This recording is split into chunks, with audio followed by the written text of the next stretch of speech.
My mother had a wild night with some alien freak and then died bringing me into this rotten superhero-infested world. I was the cosmic joke, the pathetic, illegitimate son of the strongest alien alive. From the moment I could walk, I was everyone's favorite punching bag, mocked, beaten, laughed at. The whole damn world laughed behind my back, mocked my dead mother like she was some intergalactic hooker. And I snapped. I challenged Troy, the king of wannabe villains, to a combat trial. But I was too stupid to see it wasn't a fight, it was an execution.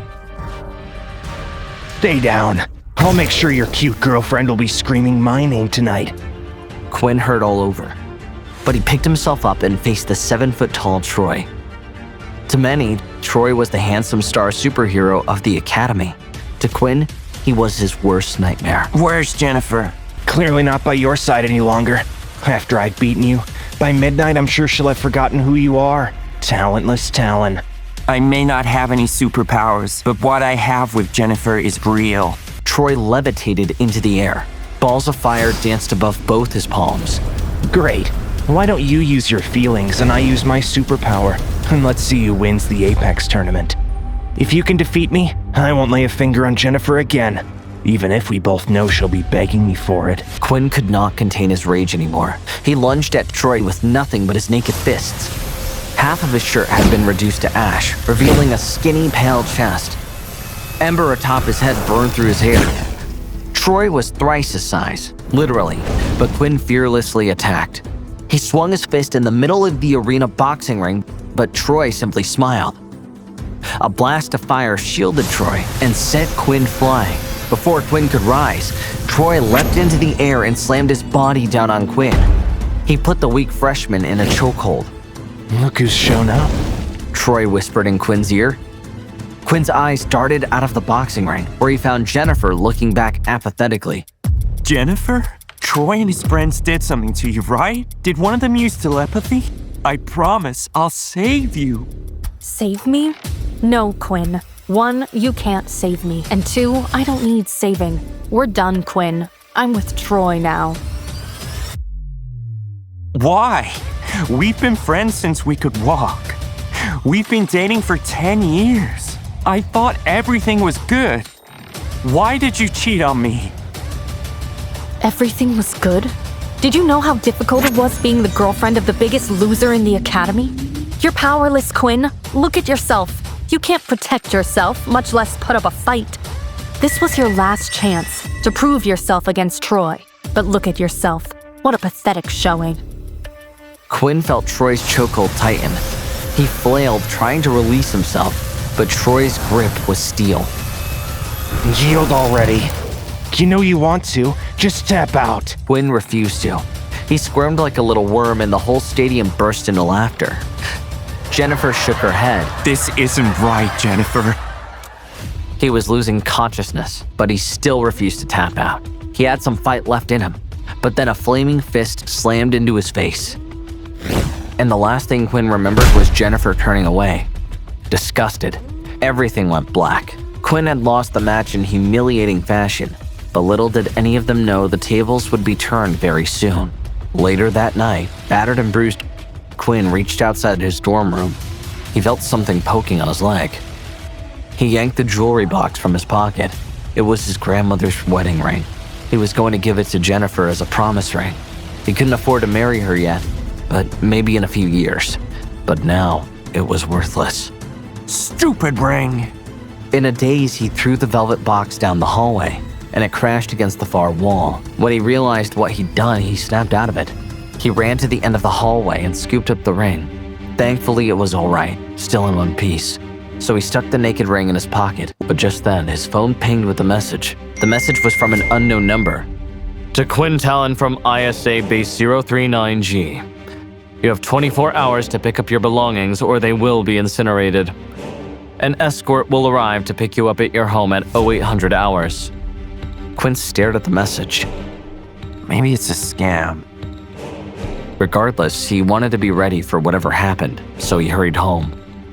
Quinn had no idea what was waiting for him would change his life forever. The next morning, Quinn woke to pounding on his door. When he opened the door, he found two muscled soldiers. Quinn Talon, That's me. We have to confirm. Just look into the screen. Quinn looked at the screen as a green light scanned his face. A computer voice spoke from the tablet. Confirmed Quinn Talon, 17 years old, student at Powered High School. Parents deceased, killed during the second wave of alien invasion. Quinn rolled his eyes, annoyed. What is this? Date? The soldiers looked at him with humorless faces. Follow us. They led Quinn to an olive drab government vehicle parked out front and climbed in the back. He was nervous, but a little excited to see what kind of ability he would be given. He knew it wouldn't be much, but he had never had anything before. Where are we going? Soldiers were silent. You can't tell me anything? Affirmative. He sat back in the Spartan seats and watched out the window as the vehicle spread across the city to a heavily fortified military base. The walls around it must have been 20 feet tall, ringed with plasma grenade turrets. Where are we? The armory. Outside the gate, the vehicle was inspected by both X-ray scanners and bomb-sniffing dogs. Inside the massive walls, there were more soldiers and superheroes rushing about. The vehicle stopped in front of a low-slung concrete bunker. This is it. The armory. Go inside. You'll get more instructions. Quinn exited the vehicle and strode to the front door of the building. But as he reached the door, he was launched backward several feet. He realized that as he had reached the door, someone else had been exiting. A young woman with long brown hair, ruby eyes, and muscular arms. Quinn sighed. She must have powers because just pushing the door open sent him flying. Watch where you're going, loser. Quinn stood up, brushing himself off.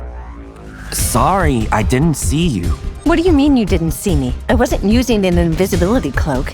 As they were walking, a soldier approached in a pristinely pressed uniform. Her name was Bridger. Scarlet, are you okay? I'm fine. This weak-ass loser might be hurt, though. Bridger looked over at Quinn. What's your name and serial number? My name is Quinn Talon, but I don't have a serial number. At least not that I know of. I got a message about a vault. Quinn showed her the message on his phone. This must be some kind of mistake. Level zeros aren't allowed inside. This loser is a level 0? You gave me a bruise on my forehead, you punk. Sorry. She stepped over to Quinn and raised her fist, but suddenly an older man in a bespoke silk suit strolled over. Scarlet. Hearing that, Scarlet scampered over to him, and they disappeared into the base, leaving Quinn and Bridger alone. Quinn strolled into the strange building with stale, humid air, probably from being half buried underground. Hello? Inside the armory, Commander Miller was leaning against the wall, looking at his phone. Commander Miller was responsible for every ability book in the armory, especially those reserved for special clients. But when he saw Quinn, his expression froze. He was certain that Quinn was not one of his special clients, nor was he a relative of one. State your name. Commander Miller had no idea who he was. I'm here to get my ability book. You have one of our cards? No. We can't give out ability books without a card. Do you require anything else? He's crazy, Miller thought. You have fingerprint recognition here, right? The fingerprint ID system at the armory was for special individuals, ones that were left ability books that were rare, or those chosen by the military at a very young age for their lineage. Only a few people had their fingerprints recorded in the system. We do. I'm not sure what that has to do with you. I received a message that I would be brought here. They told me on my way in, I would have my finger scanned and given my book. Robert was feeling more confused by the second. Why would they tell him that? Why would they send him there at all? Powerless people were usually given their books at training in the academy. To be honest, even though he was curious, Commander Miller felt that it was barely worth humoring the request. After considering for a few seconds, he finally decided to let Quinn make the attempt rather than having him thrown out right away. He opened the safe and brought out the fingerprint identification device, which he had never used before. Place your thumb here. Miller indicated the verification area to Quinn, who placed his thumb on the sensor. The device lit up with a glaring red light, and the LCD screen displayed the words "fingerprint not recorded." Immediately, Miller's expression turned hostile, and he glared at Quinn. He picked up his phone, ready to call security. Wait, maybe that was the wrong print. I'll try using my index finger this time. What's your plan here? But Quinn had already pressed his index finger on the verification area. The commander was tired of his games. If the fingerprint didn't work, he was ready to throw him out on his ass. A green light appeared on the device and new details flashed up on the LCD screen. Verification successful. Family account 01. Verifier Quinn Talon. Account 01104. Commander Miller gaped at Quinn in disbelief for a moment, and then hurriedly squeezed out a smile. Mr. Talon, I'm sorry. I didn't realize. I'm Commander Miller, the ward of the U.S. Military Armory of Relics. It's fine. I know there aren't that many of us, but this is a lot to go through for some level 1 ability book. Miller sat in front of the computer and typed away for a while. On his instructions, Quinn provided a few more fingerprint scans as authorization. Done, Mr. Talon. Give me one moment and I will retrieve your book. Quinn stood there, tapping his feet, looking through the cage behind the desk. There were rows and rows of shelves, all holding ability books. But Commander Miller didn't go there. He went to a vault door, typed in a code, and disappeared inside. When he returned, he was holding a metal box with the key. Commander Miller opened the box and pulled out the book. Quinn noticed the look of shock on his face. This is an extremely rare book. I've read about it. There's only this one in existence. Quinn lifted his brow, taking the red leather-bound book from him. On the cover, a pair of fangs were stuck to the front. What ability does it have? Commander Miller stepped back, seemingly nervous. Well, no one really knows, but we've cataloged some possibilities. Quinn began to feel nervous. He unclasped the lock and opened it, flipping through the pages, but they were blank. I don't get it. There's nothing here. There will be, when you begin to achieve. So, what powers have you heard of? Begin to achieve can produce powers beyond any human on Earth. Immortality, strength, super speed, weapons born from the powered's own shadows. But no one alive today has ever met a power that was given this ability book, and no one knows how it works. So, what do I do with it? Commander Miller just stood there, taking another step back. As the commander reached slowly for the phone, Quinn grabbed the golden-colored cloth that was in the case, wrapped it around the book, and turned to go. He could tell it wasn't a good idea to stick around.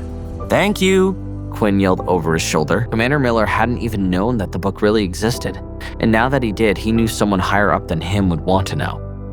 Bridger was anxiously waiting in the hall. What's been going on in there for so long? She wondered. Could that loser have murdered Commander Miller for a book? The more she considered it, the more scared she became. She was on the verge of banging on the door and demanding a response when Quinn walked confidently out of the room. Stop. She walked quickly over toward him and grabbed at his coat. You can't leave. You broke into the armory. Once we confirm that nothing is missing, the military police will escort you to holdings and hold you for questioning. What are you talking about? Bridger grappled with him for a while, but he pulled hard away from her. He wasn't even arguing with her, but she was manhandling him. Let go! What is this? Bridger spotted the gold cloth-covered book he was holding. She quickly pulled it out and looked at him triumphantly, as if she had found evidence of his guilt. Oh, you stole an ability book. This is a crime, and I have to call the MP.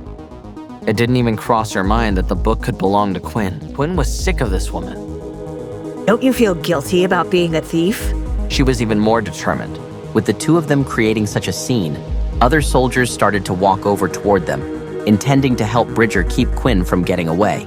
Just then, Commander Miller, who had finished locking up, walked quickly out of the armory. Having seen Quinn's relic, Miller now knew he could be either incredibly important or very dangerous. It was rare to meet individuals like Quinn, even if they seemed powerless. So Robert knew he had to be careful not to upset Quinn. He could be their savior.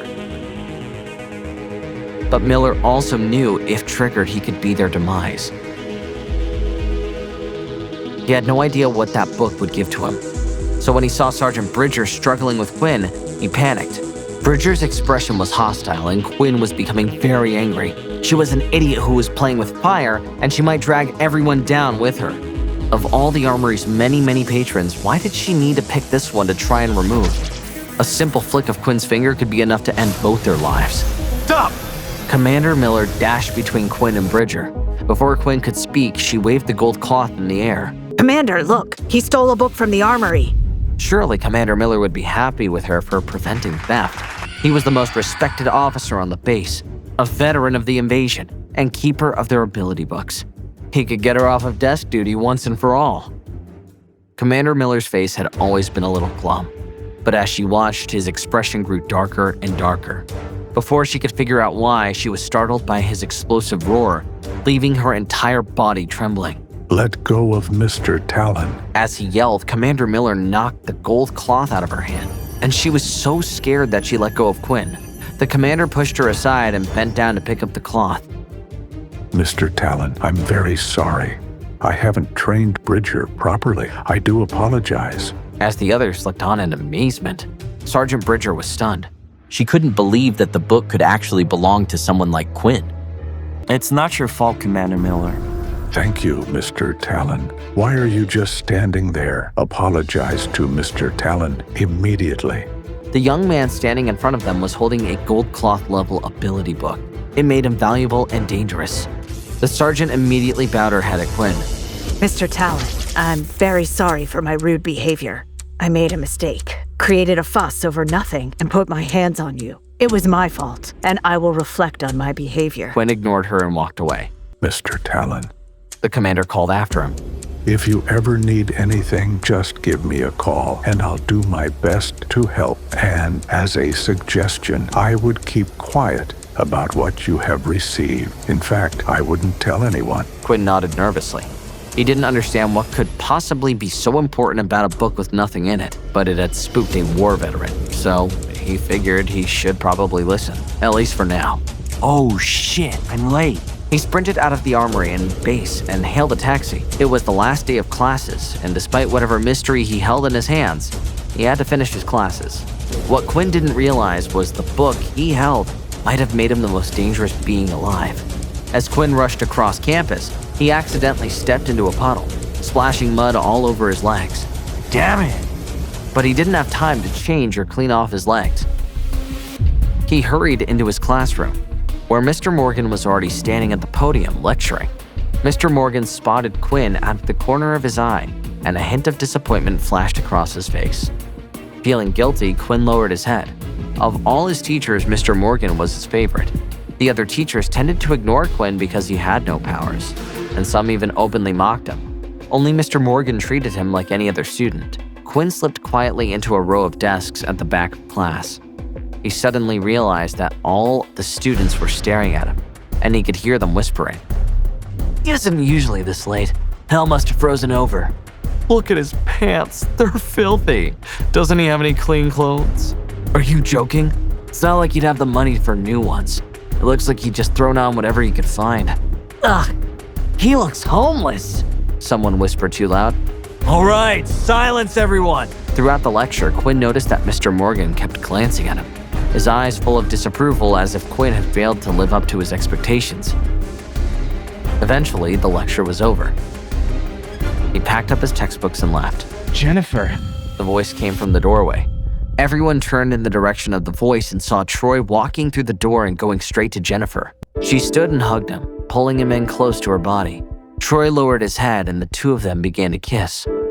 Many of the students turned to stare at Quinn. Everyone thought that he was Jennifer's boyfriend, and they weren't aware that she had broken up with him. Quinn watched in disgust. He'd heard that Troy had taken at least 5 different girls to stay at that hotel. Jennifer was just the latest in a long line, and Quinn had no intention of fighting for her. Troy strutted past Quinn with his arm around Jennifer's waist. Darling, wait a minute. Jennifer said to Troy as she stopped in front of Quinn and held out her phone. Since we've broken up, I don't want to owe you anything. Here's the phone you bought for me a few weeks ago. You can have it back. Quinn glanced at the Samsung Galaxy phone, but before he could take it, she smirked and tossed it high into the air. Troy shot lasers from his eyes and hit the phone, blowing it into pieces. Oh, poor Quinny. Guess you can't return that one. No food for a month for you. Troy laughed. Huh. You would have to work part-time for 6 months to afford one of these. Jennifer took a brand new phone out of her pocket and showed it to Quinn. This is the latest iPhone, and it's much better than your phone. Of course. It's far too expensive for a loser like him. Jennifer told me that she kept asking for that phone for 6 months before you finally bought it for her. Do you think you can pick up a girl so far out of your league? You're just embarrassing yourself. So give up. And I'm warning you now, don't even think about her. If I find out you've gone anywhere near her, you'll regret it. Don't waste your breath talking to a loser like him. Can we go to DeLuca's for lunch? Call me baby. Baby, let's go. She flirted with him right in front of Quinn. In the middle of it, a beautiful young woman with a purple streak in her hair stood up. Jennifer, have some class. You're taking this too far. I never thought you would break up with Quinn, and I'm ashamed of you. Why do you care? Look, people break up all the time. That's your prerogative. But you don't have to rub his nose in it at every opportunity. Quinn never hurt a fly. And all you're doing is trying to hurt him? You're right about one thing. Quinn never hurt a fly. Probably because a fly would hurt him.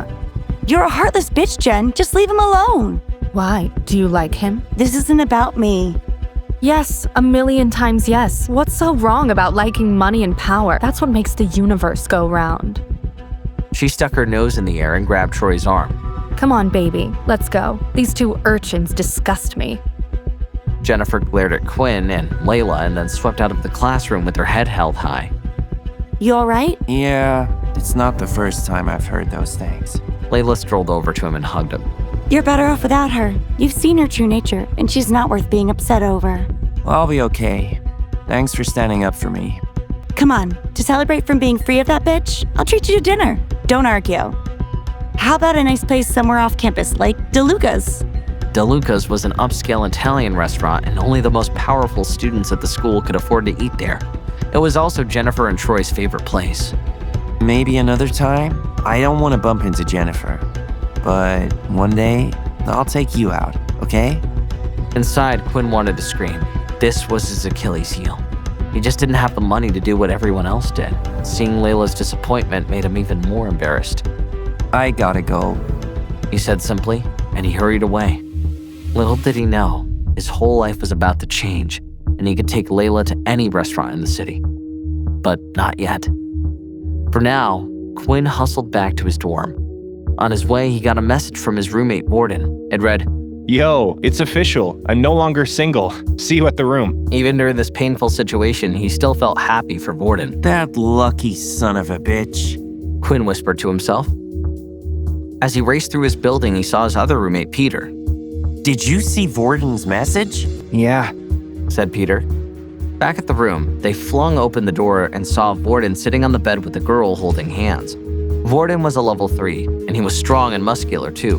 No one really understood why he hung out with powerless Quinn and Peter, who barely had any powers himself. What's good, my bros? Then he introduced the young woman, Susan. She's a level 3, Vorden said. Susan stood up and nodded with a smile. Peter looked at her, and his heart started beating faster. She had pale skin, delicately shaped eyebrows, and a great body. She's perfect, he thought. Let's celebrate. I'm taking you all out. Why don't you bring Jennifer along? We've split up. Split up? Really? Peter glanced at Vorden, and he understood the silent message. The reason for this split was obvious. Quinn's lack of powers. Hurry up! Susan looked at her phone and then raised her hand. My roommates have already left for the restaurant, and they're all quite impatient, so don't make them wait too long. Okay, then you guys get cleaned up and changed, and then we can get going. Vorden stepped outside the dormitory room with Susan. Aren't your roommates a little too unpowered? I mean, Peter is not very handsome and obviously not rich enough for any good ability book. Quinn isn't bad, but I've heard people teasing him. He's powerless. How can I introduce them to my roommates? It's just a meal. It's not like it's a blind date or anything. So why do you care so much about their powers? Do you think my friends are just coming for the food? I know them. Although they didn't come right out and say it, they're hoping your roommates are good boyfriend material. I've shown them your picture, and they must think that your friends are like you. Then blame me, because I didn't tell you they're all underpowered. His smile was a little bitter. He'd been assigned to Quinn and Peter's dorm because the others were full, but he liked them. He protected them. Why don't you tell your roommates that the meal is canceled? They'd probably just end up embarrassed if they went. Cancel it? No. If he canceled now, it would be awkward. Wouldn't that just make things worse? Fine then, but I'm not responsible for whatever happens. She pouted. Just then, she received a call from one of her roommates. Susan held her cell phone to her ear. Scarlett, you two are there? How is it? When we get there, you'll see for yourselves. All right, I'll hurry them up. Just wait. As she was talking, Quinn and Peter came out of the dormitory. Warden, see how good I look? Peter gestured to his half-sleeve shirt as he looked at Warden expectantly. Cool. Warden smiled and patted his shoulder. Thankfully, Peter hadn't heard Susan try to cancel the lunch. If he had, it would have been a blow to his confidence. Warden looked at Quinn, who had followed Peter out. Quinn, why haven't you changed? What about my friends? Can't you get dressed up for them? Something.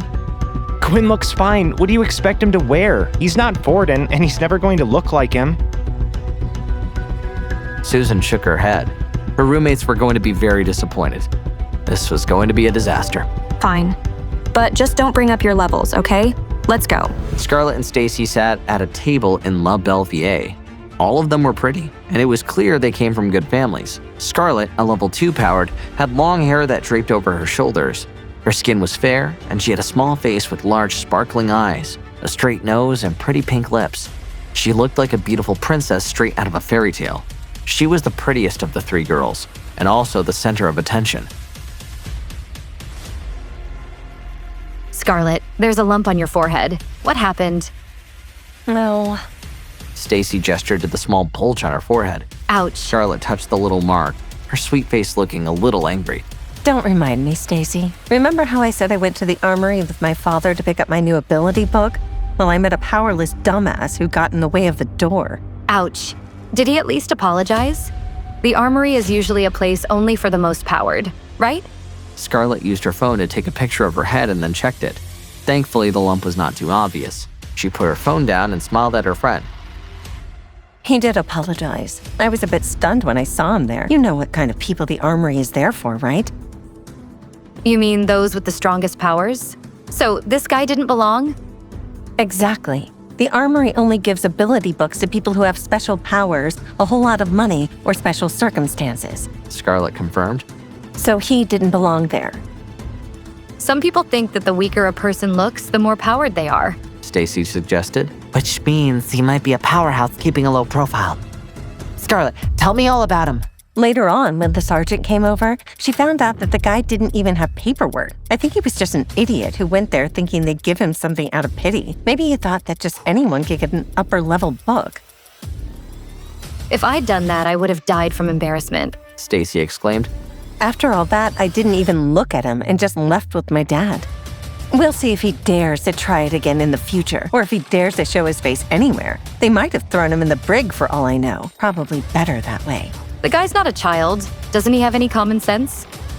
I guess he's destined to be a loser for his entire life. Who would want a guy like that? Let's stop talking about him. I never saw him again anyway. Why isn't Susan here with the others yet? Seriously. Scarlett picked up her phone and frowned slightly as she looked at the screen displaying her chat with Susan. Her boyfriend is rather handsome and quite muscly. Just my type. If one of his roommates looks like that, don't fight me for him. Scarlett winked. You little slut. Only if they have powers, Scarlett said with a wink. Little did they know, Quinn and Peter were the lowest of the low. A short time later, Borden, Susan, Peter, and Quinn arrived at the fancy restaurant. When Quinn peeked inside the stylish interior, he noticed the snobby young woman he bumped into at the armory. Damn it. He whispered to himself. What? Oh, jam it, I said. Replied Quinn, lying. I think I jammed my finger in the door. Maybe I'll go to the bathroom to run it under some cold water. Suit yourself, he said. Meet us at the table. As Borden, Susan, and Peter strolled over to Scarlett and Stacy, Quinn peeled off from the group and ducked into the bathroom. He didn't want to deal with that stuck-up woman again, but what could he do? Alone in the bathroom, he took the mysterious leather book out of his bag. Why can't you help me? He demanded. But the book did nothing. It just seemed to stare back at him. This is ridiculous. Quinn exclaimed. He launched the book across the bathroom and it smashed into the tile wall. Then Quinn yanked the ring out of his pocket that he had meant to give to Jennifer. His grandmother's ring. He held it in the air, twisting it in the light. Quinn suddenly worried if it was the cause of all his problems. Suddenly, he threw it across the room too. I hate everything. That's when he noticed something strange. After crashing off the wall, the ring hadn't come to rest on the floor. It slowly rolled toward the book. What the hell? The ring slipped onto the cover and fitted into a tiny indentation. An explosion rocked the bathroom, blowing sinks off the wall. Right then, there was a knock at the door. Sir, is everything all right in there? A man asked in a French accent. Quinn scrambled to the door and locked. I'm fine. Everything's fine. That's when the book flipped open and an ancient voice projected from the pages. Quinn Talon, your system has been activated. The book announced. What do I do with it? There was a long pause. You can have your girlfriend back, or you can save the universe. The voice said gravely. And that's when Quinn made a decision that would change his life forever. What happened? What was the system and book that Quinn accessed? What did Quinn choose? Would he ever get revenge on Jennifer and Troy? And more importantly, did he now have powers? To find out, listen to My Vampire System, the spellbinding hit web novel, now streaming exclusively on the free Pocket FM app. Click to download the app and continue listening for free right now.